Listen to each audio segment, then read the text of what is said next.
घटनाचक्र में आपका बहुत बहुत स्वागत है। सबसे पहले आज का एजेंडा।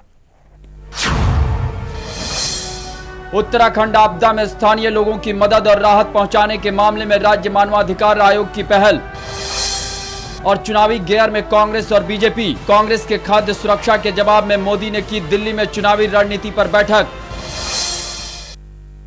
सबसे पहले बात करते हैं उत्तराखंड की। उत्तराखंड राज्य मानव अधिकार आयोग ने राज्य सरकार के जो कई सारे वहाँ पे राहत को लेके जो चिंताएं जताई हैं, सबसे पहले वो आपको हम दिखाते हैं। क्या कहा है मानव अधिकार आयोग ने, क्या नोटिस भेजा है, ये तमाम बातों को आपको देखा। जस्टिस विजेंद्र जैन ने, जो चेयरमैन हैं उत्तराखंड मानव अधिकार आयोग के, उन्होंने क्या कहा है वो आपको दिखाते हैं। दुख की बात यह है कि 20 दिन हो गए इस त्रासदी को हुए। अभी तक जो मूलतः उत्तराखंड के निवासी हैं, उनकी जो दयनीय स्थिति है इस समय, उसके बारे में अब सिर्फ काम शुरू किया गया है।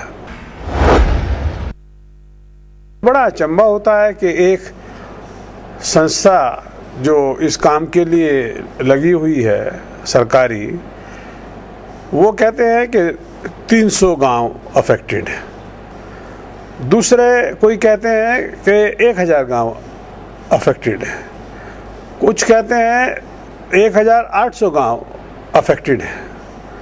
जब यही नहीं पता कि कितने गांव अफेक्टेड हैं, तो कितने लोग अफेक्टेड हैं, इसके बारे में कैसे हम कुछ कर सकते हैं।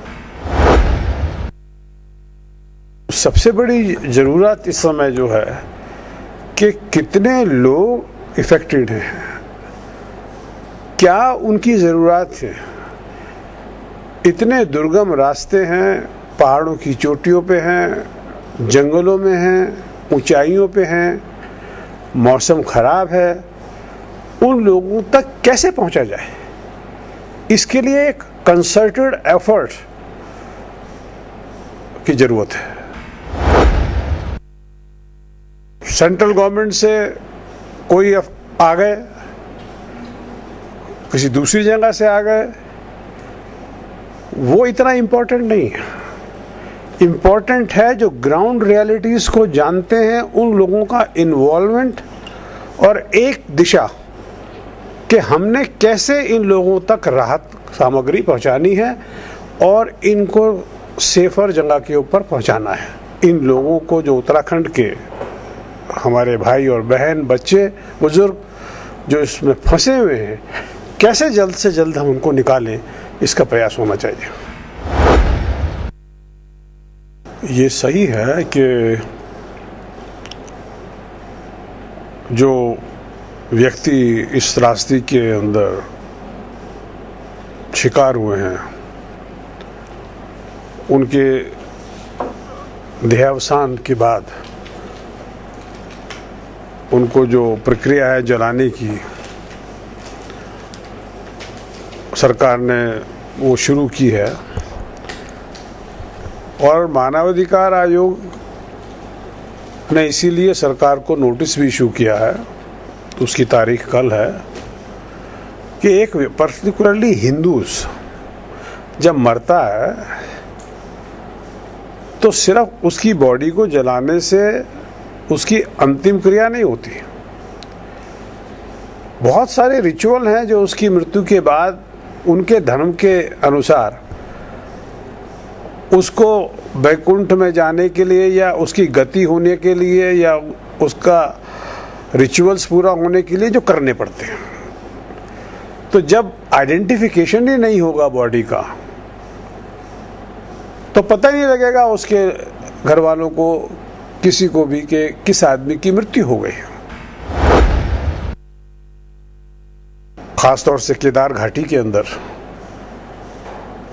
जो हमारी रिपोर्ट है वो ये है कि चील कौवे के अलावा जो वहाँ पे जंगली भालू होते हैं, वो कहीं इन लाशों को खाना ना शुरू करें और आदमखोर ना बन जाए। अगर ऐसा होता है तो भविष्य के अंदर बड़ी प्रॉब्लम आएगी, जब पिलग्रिम्स दोबारा जाएंगे केदारनाथ, वो आदत पड़ जाएगी उनको मनुष्य का खून खाने के लिए। तो जल्द से जल्द इस समस्या का निवारण करना चाहिए, क्योंकि काम बहुत कठिन है। हो सकता है डेब्रिस के अंदर 10-10 मीटर नीचे किसी की लाश पड़ी हुई है, निकालना मुश्किल है, नहीं पता लगेगा। प्रेस रिपोर्ट ने कहा कि कई लाश तो जो की है इलाहाबाद तक चली गई। सिर्फ 13वीं नहीं है, पिंडदान होता है, उसके बाद साल भर के बाद फिर जो की है एक रस्म होती है, उसके बाद पूरा होता है और बहुत सी प्रक्रियाएं होती हैं हमें। तो इसलिए जिसका हो रहा है उसका तो कम से कम पता लग जाए, अगर हो सकता है तो क्या मैकेनिज्म इवॉल्व किया है इसके लिए हमने सरकार को नोटिस दिया। अभी इंफ्रास्ट्रक्चर तो ह्यूमन राइट कमीशन के पास कुछ नहीं है, सरकार ने गठित तो कर दिया है,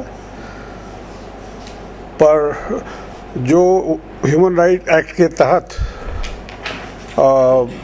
प्रोविजंस हैं फंड्स का, पोस्ट का सैंक्शन करने का, रेजिडेंसीज for the dignity of the chief justice and the high court जज, उसकी दिशा के अंदर अभी कुछ नहीं किया है। ये आप सुन रहे थे उत्तराखंड राज्य के मानवाधिकार आयोग के अध्यक्ष कह रहे थे, कई पहलुओं पे उन्होंने बात कही। अवधेश जी, आपसे शुरू करते हैं, कई कंसर्न्स को उन्होंने रखा है।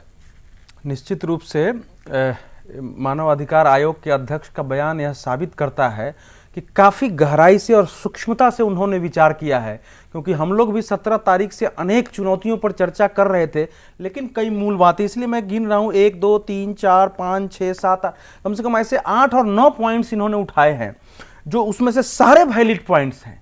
ये बात ठीक है कि अभी तक सारा ध्यान वहां से तीर्थयात्रियों के निकालने पर रहा है और उत्तराखंड के गांव बिल्कुल नेग्लेक्ट हो गए हैं, जबकि अगर केदारनाथ में आया है तो जितने गांव प्रभावित होंगे उनकी दशा क्या होगी पहाड़ों पर।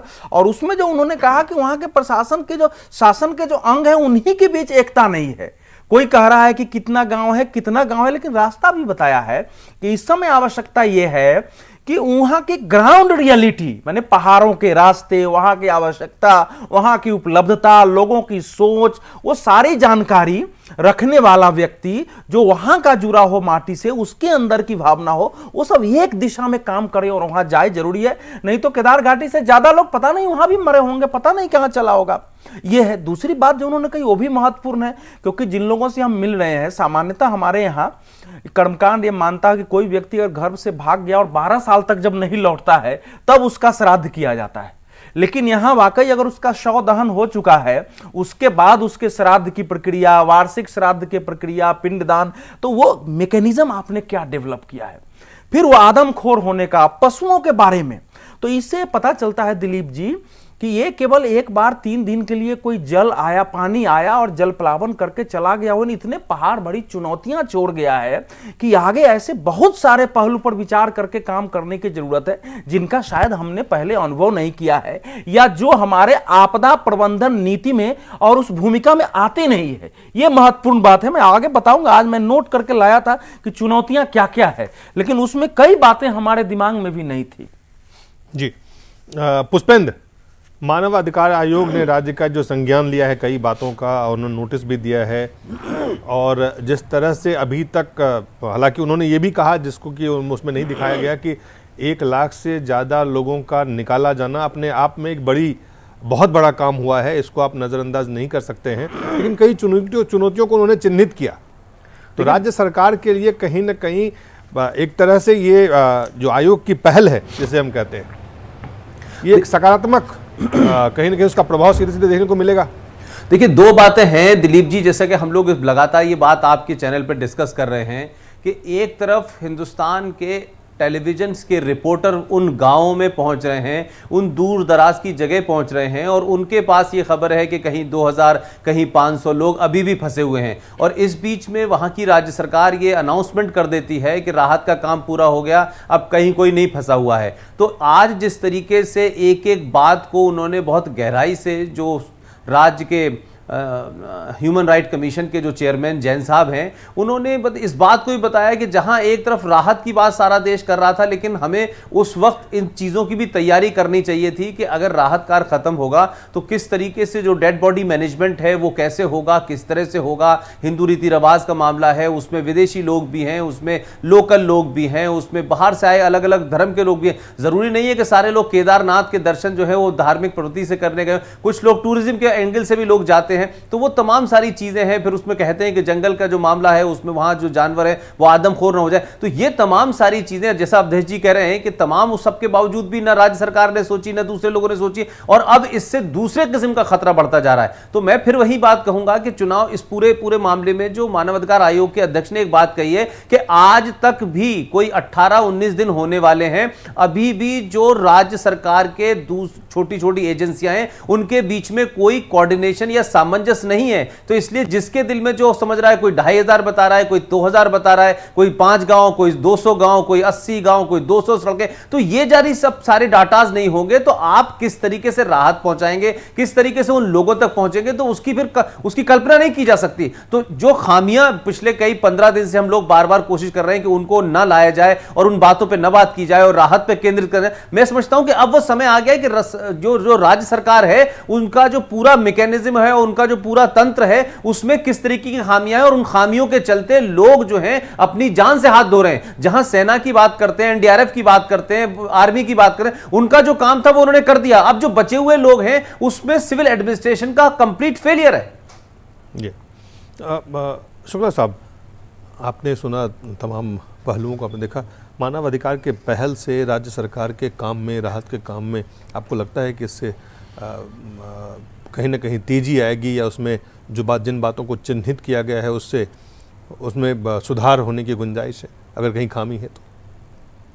तेजी आए और सुधार हो उनके काम में तो बहुत खुशी होगी, लेकिन हमें उम्मीद कम है, क्योंकि इतनी बड़ी आपदा में और राज्य सरकार की मशीनरी का पूरा पैरालाइज्ड हो जाना, एकदम लकवा मार जाना, ऐसा बहुत कम होता है। ये बहुत तकलीफ की बात है। नहीं, लेकिन ये आप कह रहे हैं राज्य सरकार के उसमें लकवा मार देना, इसके पीछे कोई कारण है या सिर्फ ये कारण तो सवाल यह है कि जो वहाँ पॉलिटिकल लीडरशिप है उसकी जिम्मेवारी है।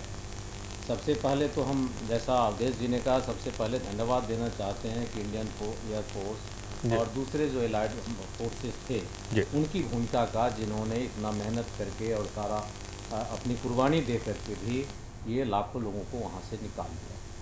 कुछ बाकी हैं जिनकी वो कोशिश कर रहे हैं। लेकिन आज जो बड़ी बात है, जो खबरें आ रही है, जो आपने भी कहा कि हजारों गांव, अभी तक गिनती इनकी कंप्लीट नहीं, जो कटे हुए हैं, जहाँ तक कोई रिलीफ नहीं पहुँचे। एक छोटा सा, मैं आपको एक ब्रेक के बाद तुरंत मैं आपसे ये लेता हूँ कि कितने गांव हैं, किस तरह की रिलीफ है, क्या राहत, एक छोटे से ब्रेक के बाद। ठीक।